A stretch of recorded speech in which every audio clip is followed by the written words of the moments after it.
France Inter. Radio Star Berlin. It's morning edition from NPR News.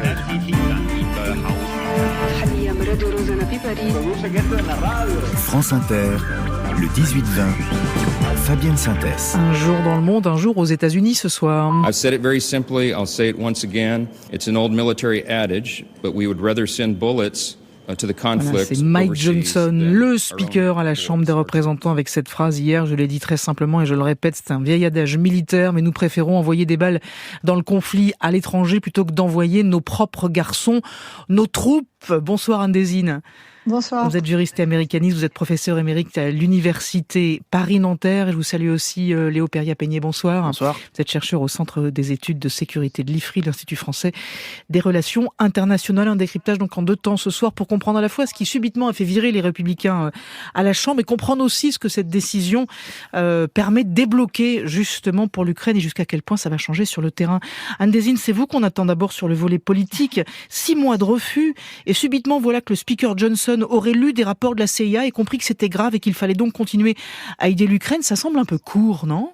Alors, c'est un véritable alignement de planètes. Il y a plusieurs facteurs. C'est vrai que depuis janvier, un certain nombre d'entre nous espérions qu'un jour, le projet de loi serait voté. Mais en fait, il y a eu, commençons par cela, une certaine évolution de Trump. Il y a 15 jours, Mike Johnson était chez Trump en Floride et on s'est rendu compte dans les conférences de presse que Trump n'était plus si ouvertement opposé à l'aide à l'Ukraine. Il parlait de faire payer les Ukrainiens, de se payer sur les intérêts des avoirs saisis aux Russes, etc. Et donc, je pense que Mike Johnson est reparti avec l'idée que Trump avait peut-être pris conscience il est que reparti c'était avec dans son l'imprémature intérêt. même, Anne-Désine, en fait. Voilà, exactement. Et que, mais ce qui est intéressant, c'est ce que vous avez dit. C'est-à-dire qu'on est parti... C'était pas du tout gagné. C'est quand même quelqu'un que personne ne connaissait. C'est un élu de Louisiane, qui est quand même l'un des États les plus conservateurs. C'est un évangélique. Il l'a bien expliqué. S'il est speaker, c'est la volonté de Dieu. Il est trumpiste jusqu'au bout des doigts et il a participé au refus de certification. Donc c'est cet homme-là qui est devenu leader par hasard parce que les extrémistes ont refusé les modérés comme speaker. Et le centre a réussi à s'opposer au plus frénétique des Trumpistes, Jim Jordan. Et donc, cet homme se trouve propulsé speaker et il prend conscience qu'il ne peut plus faire n'importe quoi, qu'il a quand même quelque part une responsabilité pour gouverner, pour adopter des projets, pour sauver le budget, pour avoir un budget de défense, etc. Il prend conscience, Anne-Désine, et en même temps, on voit bien que parmi les Trumpistes purs et durs, on n'entend pas ce qu'on avait entendu lorsque le précédent a été quasiment destitué. On entend Marjorie Taylor Greene, la représentante en Géorgie, mais finalement pas les autres. Donc est-ce qu'il s'est passé aussi quelque chose au fond dans le camp républicain qui fait que les voix très très Trumpistes, les voix MAGA comme on dit, sont finalement moins bruyantes là, dans cet instant-là, cette séquence-là, qu'elles l'ont été avant? Oui, alors il y a cet aspect-là, mais il ne faut pas négliger les démocrates. Les démocrates ont rassuré Mike Johnson depuis 2 mois. Depuis 2 mois, ce sont des projets bipartisans pour le budget, pour la défense, pour la loi de surveillance qui vient d'être réadoptée et prolongée. Donc il y a ça, et il y a la prise de conscience des républicains encore un peu modérés, que 20 de leurs collègues ont démissionné parce qu'ils en ont assez. Certains n'ont même pas fini leur mandat jusqu'en novembre. Ils sont partis en claquant la porte. Et donc, ces gens-là, on les écoute et ils disent, il y en a assez. Il y en a assez de ce chaos. On n'est pas là pour ça. On a été élus pour avancer, pour faire avancer les choses. Et donc, effectivement, le rapport de force est inversé. Est-ce qu'on peut, dernière question, Anne-Désine, est-ce qu'on peut imaginer qu'ils sont suffisamment cyniques aussi pour se dire, aussi bien Johnson que Trump d'ailleurs, que ça ne peut pas être de leur faute, ça ne doit pas être de leur faute si d'aventure l'Ukraine perdait la guerre? Alors, je pense que Trump s'est dit, si je redeviens président, c'est peut-être pas une bonne idée que l'Ukraine soit trop affaiblie, parce que dans ce cas, il est clair que Poutine continuera à avancer, et là, je porterai la responsabilité. Comme on sait que cet homme ne prend ses décisions qu'en considérant son intérêt personnel, je pense que ça a joué un rôle. Anne-Désine, je vous remercie beaucoup. Léo Perria-Peigné, si on regarde maintenant ce que ça veut dire, en fait, c'est 61 milliards qui sont finalement adoptés. On a entendu le Premier ministre polonais Donald Tusk dire « mieux vaut tard que trop tard ». Il y a beaucoup d'ironie là-dedans, mais est-ce que vous dites pareil, mieux vaut tard que trop tard? Disons que l'interruption de l'aide américaine, elle est arrivée un peu au pire moment. Elle est arrivée un peu au moment où les Européens n'avaient plus de stock et les flux industriels européens n'étaient pas encore suffisamment élevés pour prendre le relais, si vous voulez. Donc là, les 6 mois d'interruption ont fait beaucoup de mal aux forces ukrainiennes qui ont dû reculer, qui reculent encore. Et c'est pour ça que le président Zelensky a d'ailleurs dit qu'il fallait que l'aide arrive vite, voire très vite, à moins de voir des pertes insoutenables en matière territoriale comme en matière d'infrastructure. Alors ça, c'est possible parce qu'il va y avoir le vote au Sénat, mais c'est dès demain que commencent les réunions au Sénat. Donc ça peut aller extrêmement vite. 14 milliards pour former l'armée pour l'équipement militaire, 10 milliards pour l'assistance économique, 13 milliards pour les systèmes de défense, 11 milliards pour les opérations du Pentagone dans la région, missiles anti-chars, défense aérienne, matériel de cyberdéfense. C'est quand même un immense package. Est-ce qu'on dit quand même qu'il est de nature à bousculer la situation sur le terrain ou pas ? Oui, je pense que là, ça va permettre sous condition qu'il arrive vite, ça va permettre aux Ukrainiens de stabiliser la situation, au sens où de quoi a besoin l'Ukraine en ce moment ? Elle a besoin de munitions pour sa défense anti-aérienne. Pour le moment, les Patriotes et peut-être le SAMP-T français sont vides. Elle a besoin de munitions d'artillerie pour briser les assauts des Russes. Elle a besoin de matériel anti-char pour empêcher les blindés russes de s'approcher. Ça veut dire quoi vite, Léo Perriat-Peigné ? Ça veut dire dans les semaines vraiment qui viennent, parce que on sait bien qu'il y a une offensive russe qui est sur le feu sans trop savoir à quel moment, au mois de mai, au mois de juin, peut-être une nouvelle grande ville, peut-être un Kharkiv. Ça veut dire quoi très vite en fait ? Je resterai prudent sur les possibilités des Russes à relancer d'autres attaques, sachant que ça fait quand même plusieurs mois qu'ils sont sur une posture très offensive avec des pertes qui sont extrêmement lourdes. À moins d'une surprise, je serais quand même assez réservé. Néanmoins, les forces américaines ont des stocks en Europe via l'OTAN qui peuvent aller extrêmement rapidement sur le terrain ukrainien pour soulager l'armée ukrainienne. Et ça, c'est même pas une affaire de mois. À partir du moment où je pense que même en ce moment même, le Pentagone est en train de prendre des mesures pour que dès que ce sera livré, hop, on passe la frontière ukrainienne, si vous voulez. Ce que vous dites, c'est que même si l'Ukraine est dans une position difficile en ce moment, s'il devait y avoir eu offensive et surtout si la Russie avait vraiment les moyens de reprendre le dessus, elle l'aurait déjà repris le dessus ? Non, je ne serais pas aussi catégorique que ça. Je pense que la Russie essaye de toute manière de prendre le dessus et ça fait déjà plusieurs mois avec Avdiivka et tout ce qui s'est passé autour de ça. Je pense que les Russes sont aussi assez surpris que le package soit passé à la Chambre, ce qui n'était pas forcément prévu, et moi-même j'y croyais pas forcément il y a la semaine dernière. Donc là, je pense que les Russes qui, de leur côté, ont aussi souffert. L'atout principal de l'armée russe, c'était les stocks soviétiques. Ces stocks-là, ils sont de plus en plus limités parce qu'ils sont de plus en plus vidés, si vous voulez. Les véhicules qui restent dans les parcs sont des véhicules qui sont inexploitables. Donc cette logique-là, elle va arriver au bout à un moment. Zelensky dit stabiliser d'abord et reprend l'initiative ensuite. On entend bien le stabiliser d'abord, à quel point il faut non seulement se remettre en état en termes de munitions, d'obus, etc., mais surtout laisser souffler en fait le front ukrainien. C'est ça que ça veut dire. Très clairement. Je pense que là, il va falloir déjà stabiliser le front, arrêter les Russes qui grignotent petit à petit, mais qui grignotent, en leur infligeant des pertes qui brisent en fait leur potentiel offensif de manière plus prégnante. Maintenant, reprendre une posture offensive, on va voir ce qu'il y a dans le package, mais ce qui leur manque, au-delà des munitions, c'est surtout du matériel du génie et anti-mine, pour espérer reprendre l'initiative. Ça me semble encore d'une autre temporalité, si vous voulez. Dans le texte, dans ce qu'il dit, Mike Johnson, le speaker à la Chambre, il dit ceci. Il dit « L'objectif du soutien américain est de donner à l'Ukraine la possibilité de se défendre et de remporter la victoire sur la Fédération de Russie. » Les États-Unis, donc, officiellement, ont pour but la victoire de l'Ukraine sur la Fédération de Russie. Est-ce que c'est pas, dans la bouche en tout cas de ces gens-là, est-ce que c'est pas assez neuf, au fond, de le dire de manière aussi claire et aussi nette dans la bouche de ces républicains-là. Et qu'est-ce que ça dit, à votre avis, pour la suite ? Bon, c'est des déclarations politiques, donc j'accorderai une valeur quand même extrêmement limitée. Je pense que si Trump ou d'autres changent d'avis la semaine prochaine, ces déclarations-là, elles seront nulles et non avenues. Donc je serai assez méfiant. Néanmoins, qu'est-ce que ça veut dire ? Ça veut dire que les États-Unis vont peut-être jouer le jeu de Poutine, au sens où Poutine voulait jouer la guerre d'usure. Ils vont avoir la guerre d'usure. Sauf que les Ukrainiens, avec le matériel nécessaire, pourront limiter leurs pertes, infliger des pertes lourdes aux Russes qui sont de plus en plus difficiles à remplacer, parce qu'on est un pays qui est aussi vieillissant, et notamment en termes de matériel. Donc, à voir. Les Russes sont des hommes, cela dit. Les Ukrainiens, eux, manquent d'hommes. Mais jusqu'à quel point cet équilibre-là, sur le front, sera toujours favorable aux Russes ? Ça, c'est une question extrêmement vaste et extrêmement complexe, donc je ne vais pas essayer d'y répondre ce soir.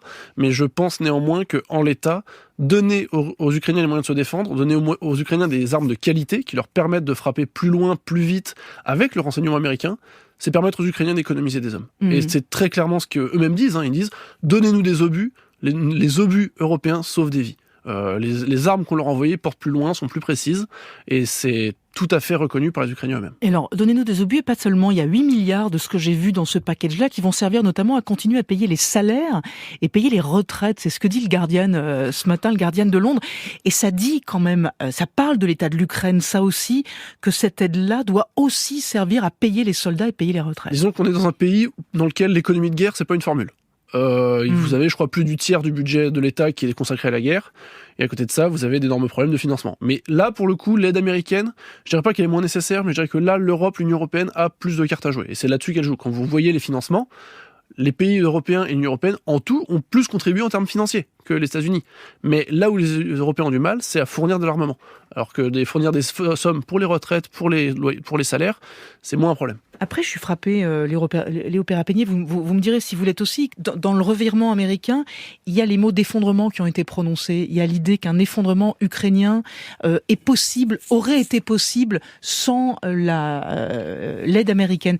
Et je me demandais si désormais ce mot-là, cette idée d'effondrement ukrainien, n'était plus tabou et que ça disait aussi des choses, en fait, d'envisager ça. Ah oui, non, je pense que la situation ukrainienne avant le vote du package était peut-être la plus critique depuis le début de la guerre. Ça, c'est même pas une question.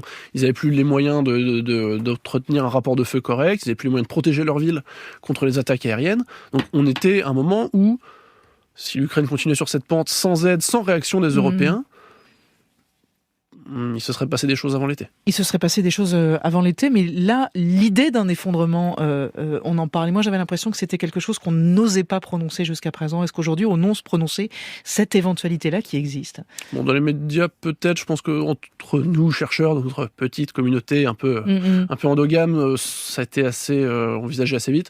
Je rappelle aussi qu'au début de la guerre, c'était une idée qui était envisagée quand même très souvent. Enfin, dès qu'il y avait une difficulté, vous aviez des réactions politiques, médiatiques qui disaient de toute façon, aider encore l'Ukraine, c'est jeter de l'eau dans un puits sans fond parce que les Ukrainiens vont s'effondrer.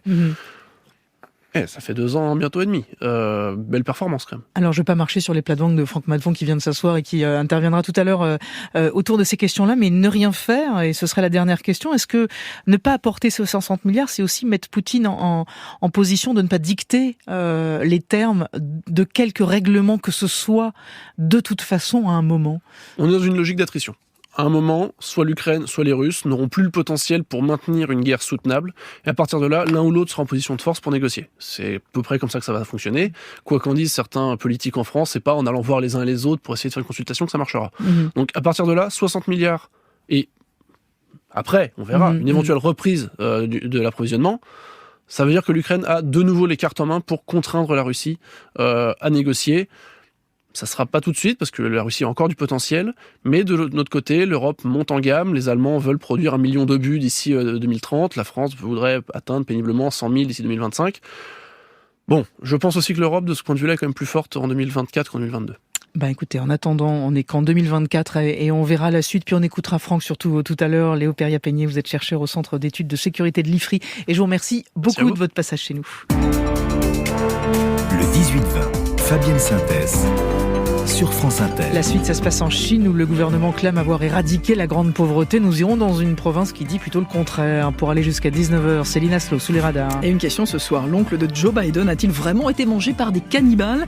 Ou est-ce la nouvelle gaffe du président américain ? Le Monde à 18h50, c'est vous, Franck Maddefond, donc. Bonsoir. Bonsoir Fabienne, bonsoir à tous. J'hésite à revenir, parce que là vous avez tout défloré. C'est faux, c'est tellement On verra pourquoi l'aide américaine à l'Ukraine renforce la main de Kiev en vue de possibles négociations avec Moscou, même si ce n'est pas pour demain, bien sûr. Allez, la BO du Monde et vous, Cyril Sauvageau. Salut Cyril. Bonsoir, je vous emmène au Portugal pour les 50 ans de la révolution des œillets. On verra comment le fado, cette musique de l'âme typiquement portugaise, a accompagné l'histoire du pays de la dictature à la démocratie. Allez, à tout de suite tout le monde, le tour de la planète commence à peine. Il traverse les États-Unis de Brooklyn jusqu'à Los Angeles avec Aaron Fraser, Payback, extrait de son nouvel album. Ça sort au mois de juin.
Le reportage nous emmène donc en Chine ce soir avec cette question. Le régime chinois a-t-il réellement, comme il l'affirme, éradiqué l'extrême pauvreté ?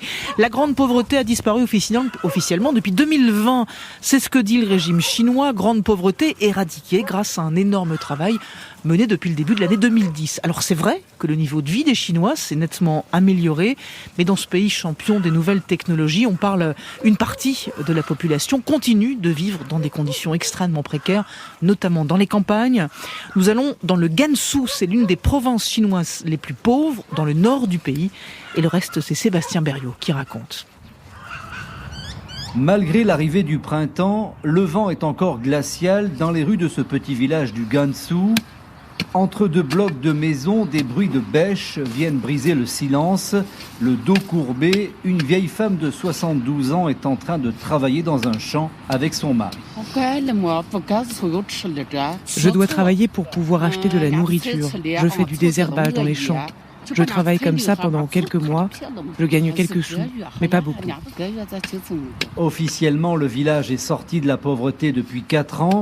Les aides du gouvernement ont permis d'améliorer le quotidien des habitants. Mais aujourd'hui, il n'y a plus de subventions. Et dans ce secteur de moyenne montagne, très aride, les conditions de vie restent précaires. La région est traversée par une grande route nationale qui mène à la capitale provinciale Lanzhou, mais cela n'apporte que peu d'activités pour les populations. Sur le bord de la route, quelques commerces sont installés. Cet homme partage ses activités entre sa toute petite épicerie et l'agriculture. Nous vivons de la terre, mais c'est difficile. Je plante des patates et du maïs, mais c'est très sec. Et le prix du maïs est très bas en ce moment. J'ai aussi cette épicerie, mais ce n'est pas suffisant pour vivre. Il y a beaucoup de familles pauvres ici. Officiellement, nous sommes sortis de la pauvreté, mais en fait, nous sommes pauvres. Sa voisine de 68 ans, elle aussi tient une petite épicerie. Elle vit avec un petit peu plus de 3 € par jour. À demi-mot, elle ose elle aussi remettre en cause le discours officiel sur l'éradication de l'extrême pauvreté, grande priorité du président Xi Jinping. Les subventions, il y a des familles plus pauvres que moi qui les touchent. Moi non. Mais nous ne sommes pas sortis de la pauvreté. C'est encore dur. Les revenus sont bas, les céréales ne poussent pas dans les champs. Je pense que si le gouvernement donnait des subventions à toutes les familles, alors nous pourrions sortir de la pauvreté. À quelques kilomètres de là, autre village de paysans, où ce couple élève quelques moutons pour survivre.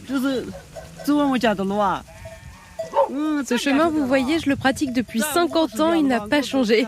Voilà, notre vie est comme ça. Si je n'avais pas ces moutons, je n'aurais pas de ressources financières. Ça me permet d'acheter des médicaments, de payer les frais d'électricité et les engrais. Mais ça n'est pas assez pour manger. Les gens disent que nous sommes sortis de la pauvreté, alors nous sommes sortis de la pauvreté. C'est comme ça. Mais je ne peux plus travailler, je suis vieux.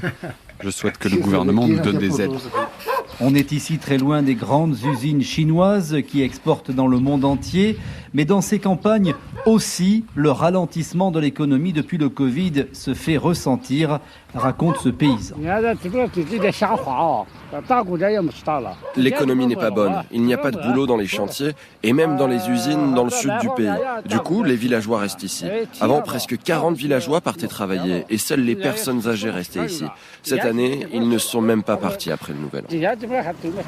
Et difficile de compter sur les retraites. Ces paysans perçoivent généralement de toutes petites pensions qui peuvent, dans la province du Gansu, dans certains cas, ne pas dépasser les 113 yuan par personne et par mois, l'équivalent de 14 €. Un reportage rare signé Sébastien Berriot. Merci beaucoup. L'actualité internationale passée sous les radars, c'est Céline Aslo.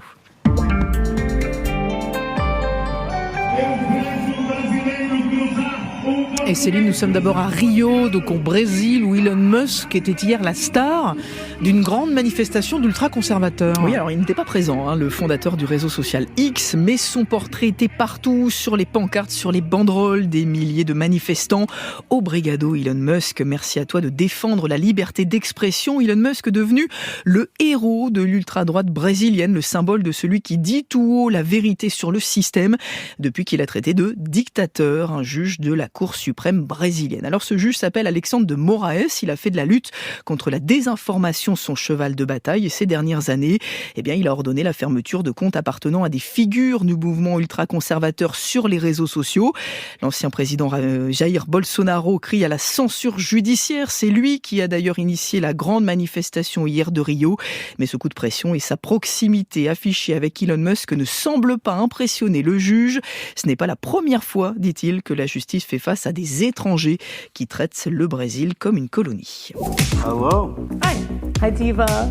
Et direction maintenant le Royaume-Uni où l'appli de rencontre Grindr est poursuivie en justice. Oui, il y a 650 plaignants selon le cabinet d'avocats qui porte l'affaire devant la Haute Cour de Londres et qui précise que des milliers d'utilisateurs britanniques pourraient aussi être concernés. Alors Grindr, c'est l'appli de rencontre la plus utilisée dans la communauté LGBT. Elle est accusée d'avoir partagé avec des sociétés tiers certaines données personnelles de ses inscrits, des données très sensibles sur la provenance ethnique, sur l'orientation sexuelle ou encore sur le statut VIH, ce qui va à l'encontre de la loi selon ce cabinet d'avocats. Alors Grindr assure n'avoir jamais vendu des données, que ces informations n'ont été partagées qu'avec des prestataires chargés d'améliorer son service et que cette pratique a cessé depuis plusieurs années déjà. Mais cette plainte est une affaire très sérieuse pour l'entreprise américaine qui risque d'avoir à débourser des dizaines de milliers d'euros de dommages et intérêts.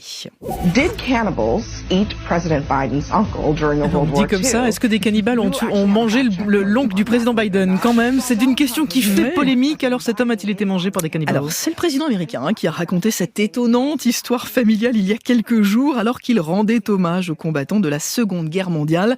C'est l'histoire de son oncle, le lieutenant Ambrose Fingan, surnommé oncle Bosie, dont l'avion s'est écrasé en 1944 au-dessus de la Papouasie-Nouvelle-Guinée. Son corps n'a jamais été retrouvé et pour cause, dit Joe Biden. À cette époque, il y avait beaucoup de cannibales dans cette région du monde. Alors évidemment, ça n'a pas beaucoup plu aux habitants de ce pays d'Océanie qui se battent depuis des années contre les clichés tenaces sur leur prétendu cannibalisme. Et ce matin, le Premier ministre papouasien a affirmé que Joe Biden avait dû confondre. Il a sans doute eu, dit-il, un moment de confusion. Alors c'est vrai que le président américain a quelque peu romancé l'histoire de son tonton, car des documents militaires publiés par les médias américains prouvent que son avion s'est écrasé non pas en Papouasie, mais au milieu de l'océan Pacifique. Une nouvelle approximation qui vient relancer les critiques du camp républicain sur l'état de santé de Joe Biden, à quelques mois bien sûr de l'élection présidentielle. Il a peut-être été mangé par des poissons. Mais voilà, donc voilà. Céline Aslo, merci beaucoup. Vous partez avec Coldplay et le Buena Vista Social Club. Ça s'appelle Clocks, c'est dans Un jour dans le monde et sur France Inter.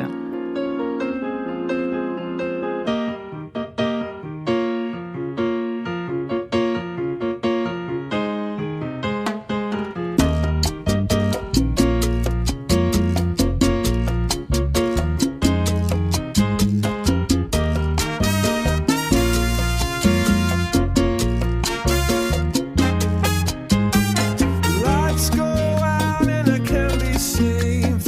Times that I tried to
Clocks et Coldplay avec les musiciens du Buena Vista Social Club. Le Monde à 18h50. Dans Un jour dans le monde, c'est Franck Madvon. Fabienne Synthèse. Le 18-20. On en parlait donc tout à l'heure en ouverture de l'émission. Franck, le Sénat américain commencera à examiner demain le plan d'aide à l'Ukraine voté samedi contre toute attente par la Chambre des représentants. Ce soir, vous nous expliquez pourquoi l'Ukraine dispose désormais d'une meilleure main en cas de négociation avec la Russie. Alors bien sûr, Fabienne, il n'est pas question pour le moment de négocier. L'Ukraine n'acceptera de discuter avec la Russie qu'après le départ de toutes les forces russes de son territoire. Et ce territoire, c'est celui des frontières de 91 au moment de l'éclatement de l'Union soviétique. L'Ukraine comprend donc la Crimée, le Donbass, en clair les quelques 20% du pays aujourd'hui occupés par l'armée russe. Évidemment, Moscou ne retirera pas ses troupes de ces régions et par conséquent, l'Ukraine ne négociera pas demain. Mais le sujet reste dans l'air. Vladimir Poutine l'évoque régulièrement. Il se dit favorable à des discussions réalistes et a souligné récemment que les pourparlers du début de la guerre entre l'Ukraine et la Russie, sous l'égide de la Turquie, étaient sur le point d'aboutir lorsque Kiev y a mis fin. Et l'Ukraine prévoit même un sommet au mois de juin. Oui, un sommet de la paix qui doit se tenir en Suisse à la mi-juin. L'objectif est de rassembler un maximum de pays pour discuter de la fin de la guerre en Ukraine. Mais la Russie n'est pas invitée. Sans surprise, Poutine raille cette conférence à laquelle il n'est pas convié. Un diplomate européen admet que ce n'est pas réaliste, justement, de la part de Kiev. Il y voit toutefois un avantage. Les Ukrainiens prennent ainsi l'initiative et contournent les propositions de négociation de certains pays comme la Turquie, le Brésil ou la Chine. Ce même diplomate ajoute, la question des négociations finira de toute façon par se poser. Donc il ne faut pas affaiblir les positions de l'Ukraine. Oui, les alliés de l'Ukraine ne veulent surtout pas contraindre le pays à négocier, ce serait maladroit et contre-productif, et à Kiev, personne n'est aujourd'hui prêt à cela, mais ils veulent lui permettre de discuter dans les meilleures conditions possibles s'il devait ouvrir la porte à des pourparlers. C'est aussi dans ce but que l'Ukraine a besoin de l'aide occidentale. Les 60 milliards de dollars d'aide américaine ne serviront pas seulement à financer la défense antiaérienne ou à remplir les stocks de munitions, ils ont également une portée symbolique. Le président Zelensky peut enfin affirmer « Non, l'Occident ne nous abandonne pas, nous sommes toujours autant soutenus ». Et Moscou a plus de mal à imposer son récit. Oui, depuis l'été dernier, l'idée que l'Ukraine est en train de perdre la guerre fait son chemin. La contre-offensive a échoué, Kiev manque d'hommes et de munitions, Zelensky est moins populaire, l'aide occidentale s'essouffle et Vladimir Poutine a été réélu triomphalement. Aujourd'hui, ce récit s'enraye. Les États-Unis signent enfin un nouveau chèque. Les Ukrainiens résistent toujours. Ils ont notamment lancé un chantier colossal pour défendre leur ligne avant une possible offensive russe cet été. Ce n'est qu'en position de force que Kiev pourrait accepter des négociations et donc d'éventuelles concessions. On n'en est pas là, Fabienne. Naturellement, le processus sera très long, mais il a peut-être démarré ce week-end avec le déblocage de l'aide américaine. Franck Madvon, tous les soirs dans Un jour dans le monde. Merci beaucoup. Le lundi, Cyril Sauvageau écoute le tempo de la planète et aujourd'hui, ça sonne particulièrement juste et ça fait pleurer aussi. C'est la BO du Monde. France Inter. Le 18-20. La BO du Monde qui est au Portugal, Cyril, ce soir où l'on commémore cette semaine les 50 ans de la révolution des œillets, coup d'État du 25 avril 74, qui a mis fin à la dictature. Et ce jour-là, comme souvent dans l'histoire du pays, c'est le fado, la musique traditionnelle portugaise qui a joué un rôle prépondérant. Il arrive parfois qu'une simple chanson change le cours de l'histoire. C'est rare, mais c'est ce qui s'est passé au Portugal en 74. Cette chanson, elle est signée José Afonso, grand artiste de fado, dont la musique est alors censurée. Le soir du 25 avril, la radio officielle de l'église se met à diffuser ce titre, Grandola Vila Morena. C'est le signal, le message codé qu'attendaient les militaires putschistes pour faire tomber la dictature.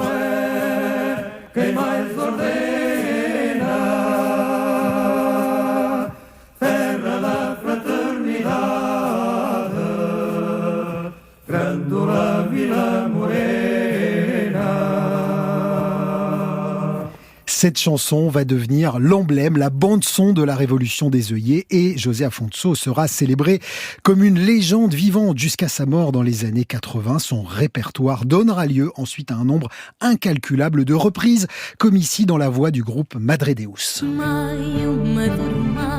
Quem te pintou, quem te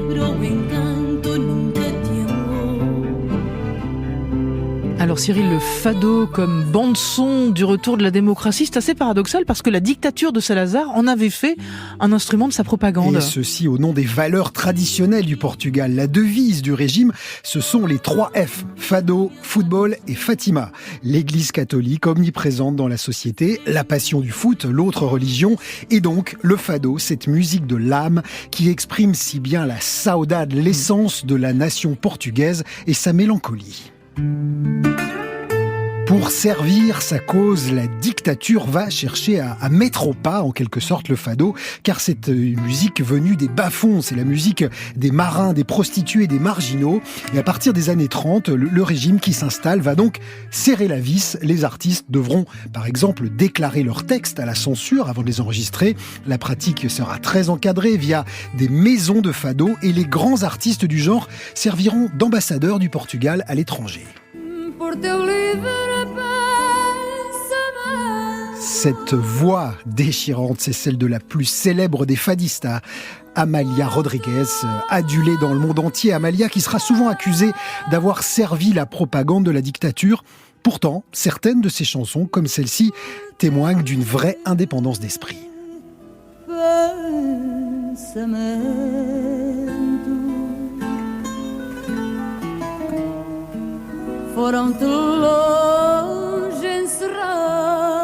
Le texte s'intitule Abandono. Il parle d'un détenu emprisonné parmi les opposants politiques. À cause de ta libre pensée, ils t'ont enfermé au loin, là où ma complainte ne peut atteindre.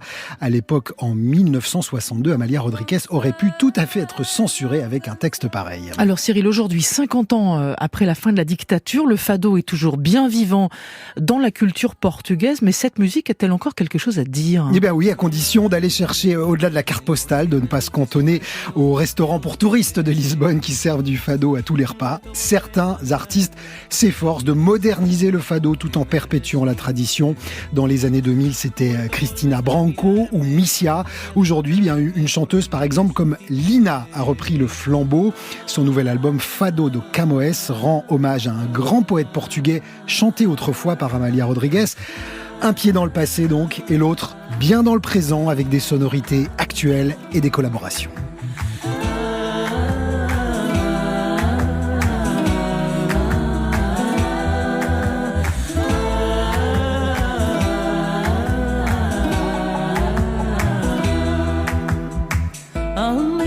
Toda a sorte que isso me dera da morte, de maneira me sucede. Cyril Sauvageau et la BO du Monde, c'est chaque lundi avec beaucoup de plaisir. Merci beaucoup. Le 18-20, ça continue avec le journal de 19h et Hélène Philly qui vient de s'installer. Puis juste après, il y a le téléphone sonne. Bonsoir Philippe Lefébure. Bonsoir à tous. Rédacteur en chef du 18-20. Philippe, ce soir on parle d'autorité. Oui, autorité à l'école notamment et en dehors. Isabelle sur l'appli Inter, même dans les petites villes comme celle où j'enseigne, nous perdons des enfants qui voient plus de profit à rejoindre des bandes qu'à écouter leurs parents ou leurs professeurs. C'est un triste constat, écrit Isabelle, pour quelqu'un de très optimiste comme moi. MH, sans doute Marie-Hélène. Sur WhatsApp, est-ce qu'on peut croire en 2024 que la sanction seule peut amener les enfants à s'améliorer ? Après 30 ans d'enseignement, cela me semble aberrant tant les enfants ont besoin d'encouragement. Fabienne, appli Inter, ce n'est pas l'éducation nationale d'éduquer, elle n'a pas à élever les enfants. Nathalie, toujours sur l'appli, comment rétablir l'autorité auprès des enfants si les parents ne respectent pas eux-mêmes le corps enseignant ? Voilà, tu casses, tu répares, tu veux intervenir au téléphone, tu appelles. Et merci PL, ça doit être Philippe Lefébure. Voilà, 01 45 24 7000 pour dialoguer avec nous dans le téléphone sonne, c'est le même chemin par WhatsApp. Il est 19h.